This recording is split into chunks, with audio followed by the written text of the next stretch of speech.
Hello again, and welcome back to Tiger Talks. Today I am with John Rohr, the Director of Technical Theater at Cowley College. Thank you for being here, John. Hey, thank you for having me, Ben. I'm excited to be here. Now, I understand that you were recently cast in a musical called Rock of Ages. Yes. Tell me, how was it? Rock of Ages is definitely like my favorite musical of all time. And I know a lot of people will say, oh, it's my favorite of all time, but literally it is my favorite musical. I've gotten to work on it before. I've worked on it as an assistant technical director before, but this is my first time I got to actually scenic design the piece, as well as play one of the principal roles in it. So it was, I just did that in June, and it was a really fantastic experience. It was, I will do that show anytime and every time it's presented to me. So what part were you cast as?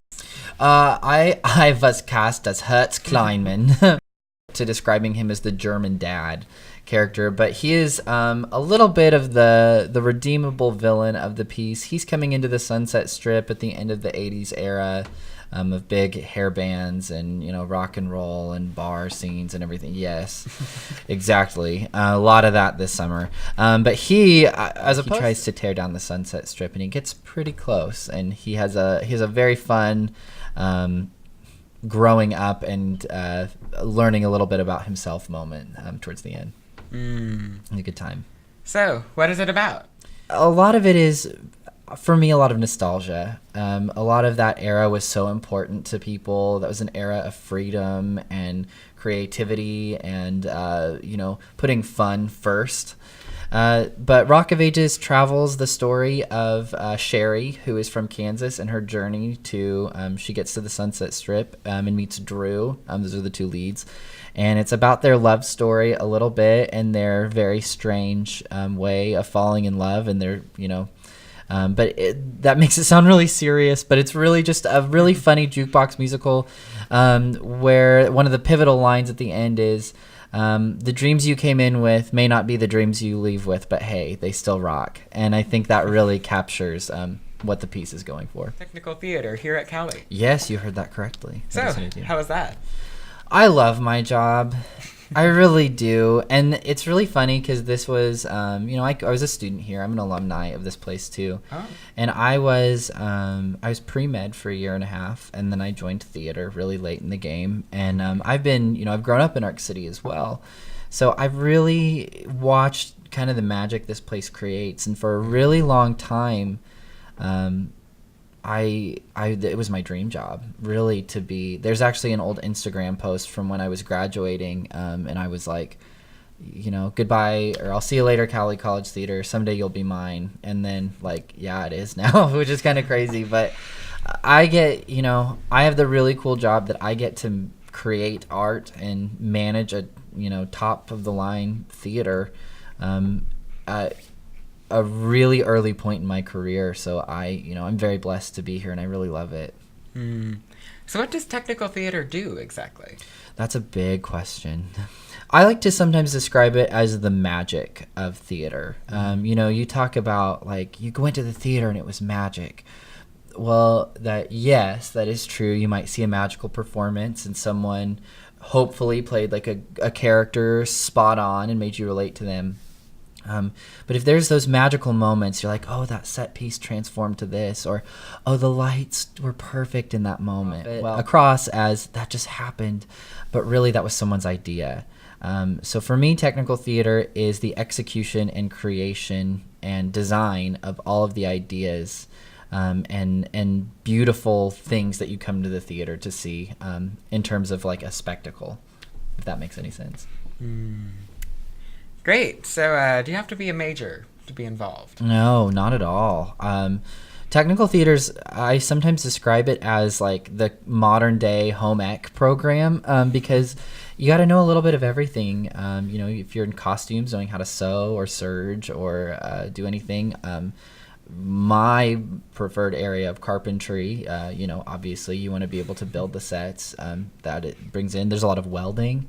There's a lot of being crafty. There's a lot of little things that go into making such a monster of a performance, and it's really incredible to see people who might not be majors or might not have ever even done theater before, and how theater has big, wide open arms for everybody.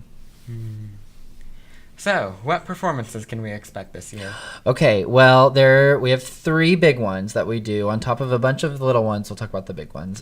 First and foremost, we have Night Must Fall by Emlyn Williams. Followed by that, we will be doing Elf Jr. For our kids show. Yeah, we're really excited. That's a new addition. Previously, that was called the Holiday Extravaganza. We hadn't decided on a title to do quite yet.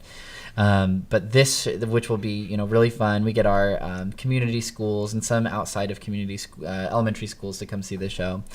And then the one I think people are most excited for, or we're really gearing up for in the spring, opening at the very end of March, is Mamma Mia. Ooh. Yeah, we're really excited about that one. I hear you also did Mary Poppins last year. How did that go? Oh, Mary Poppins. Wow. It went so well. Mary Poppins for me, it was my first professional show I ever worked on. And that is, I talk about Rock of Ages being one of those shows I will never say no to. Mary Poppins is a show that I really, really respect. And I felt like it was the right time just in the world and in this area to do Mary Poppins. For me, I think it was one of my biggest artistic achievements to this date. So I know it was a really hard process. It's a difficult show. There's a lot of literally moving parts to it all the time. But it for me was a magical experience that I really cherish. And it was a really good show. So, when are auditions for Mamma Mia? Mamma Mia auditions will be happening in November. But they're open to everybody. There'll be a 2-day audition process. You'll come either of the 2 days, and then there will be a day of callbacks as well as dance. You will dance because it's the dancing queen is in that show, so we gotta have a dance. Yeah. And that I know a lot of times that can scare people away, like that haven't danced. I know it used to scare me away. But you don't have to have any experience. It's going to be really, really brought down. If you're advanced at dancing, it might be revved up for you a little bit, but really, it's going to be a really simple, fun process. And you don't even need to have a phenomenal voice. If you know an ABBA song, then you're ready to be in the show. All right. This sounds like a great program. Thanks. That is also a great way to be involved on campus. Yeah, it really is. It's come hang out with us and build sets with us and all the good things. Thank you for joining today. Hey, thank you so much for having me, Ben. I appreciate it. Cool. Hello again. This is Leah Darnell, your producer of Tiger Talks. Ben was able to join us for the Super Sour Lemon Candy Challenge, but I'm excited to get to know these awesome people and see where they're from and what brought them to Cowley. Before we start, I want to get to know you guys a little bit more, so just go around and introduce yourselves by your name and then what brought you to Cowley. I'm Milica Kusmuk, I'm from Bosnia and Herzegovina. I came to Cowley because I want to continue education here in the United States and have opportunity to play volleyball. I am Carlos. I play soccer here, and it's the same as me. Back home is so hard to combine soccer and study, so I came here could do both things at the same time. My name is Ignacio, but I go for Gecko. As I play soccer, I came here to play soccer as well, finish, do a degree and try to go pro. That's what I mean. My name is Matteo, and I think it's just the same reason for all the international, combine the sport you like and the study. So coming here with the scholarship and play soccer, that's it. My name is Jesus, I'm from Spain, and I came here to combine sports and academics as well, because in our home country it's more difficult. Alright, so you're ready to have the candy? Yeah. Are you excited to try? Yeah, Alright, so, and the rules for it are, I said some ground rules for this. You must finish it and you cannot throw out the candy. You can suck on it, but you cannot chew on it. Okay. But there is water for you if you need it, and napkins just in case. So. In case Jesús throw up. Jesús, cosas de Do any of you like sour candy? Yes. Yeah, I do. Yeah. And then what other candy do you guys prefer to have? My favorite ones are Skittles. Starbucks. I think Skittles. I'm not a candy person. More Skittles. chocolate. Yes. What kind of chocolate do you prefer? Milk chocolate. White chocolate. Yeah, it's good. It makes me. Yeah. Yeah. I like this kind of candy, so it's good. Now it's okay, but at the beginning, I don't like it. But now it's okay. I like it. Can you whistle while you do it? I don't think so. I can't even whistle without candy, so.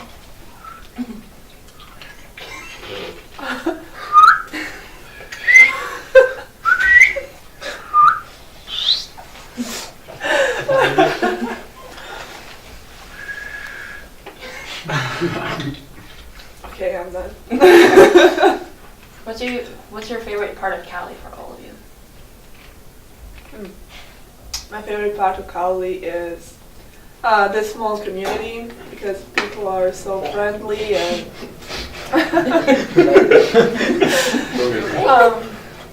and you get to meet a lot of new people and friends, and everybody's like close to each other. So I think that's one of the best parts. It's nice. People is like nice. All the people here is nice. Even if like the like surroundings, they're not like that good. There's nothing to do. But you also have found something to do with friends. I like weekends. Oh, season week. Can you elaborate on that, or not so much? What? What's your favorite part of the weekends for you? That I can rest. Study. Yeah, I can sleep during the day. Yeah. I have fun with friends. What is your favorite part of Probably Cowley? like you said, like the small community, and everybody knows each other, it seems like, and get to meet new people. So I'm from a small town, not far from here, so it's nice to come to a small town and still have that atmosphere. So. Do y'all have any big break plans or anything? Actually, all of us are going to Oklahoma City now with our friends, and we're gonna spend Thanksgiving break there. And then for the winter break, we're gonna go home. Don't blame me, since it's a month-long break. Yeah.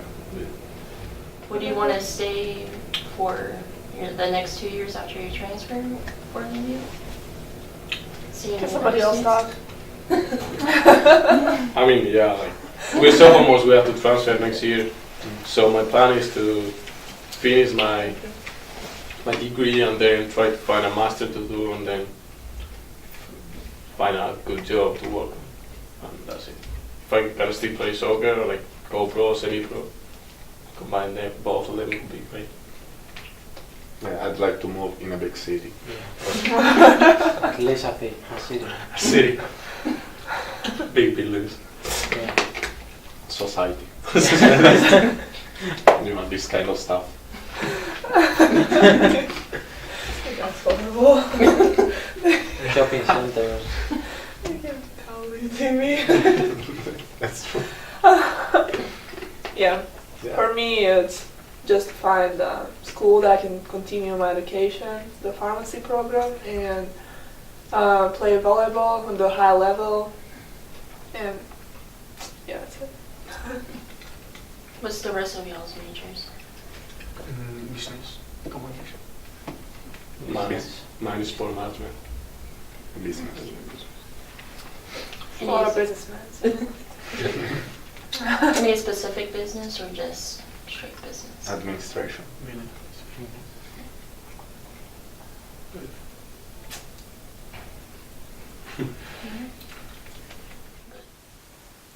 Again, thank you for watching this video and be sure to be subscribed for more.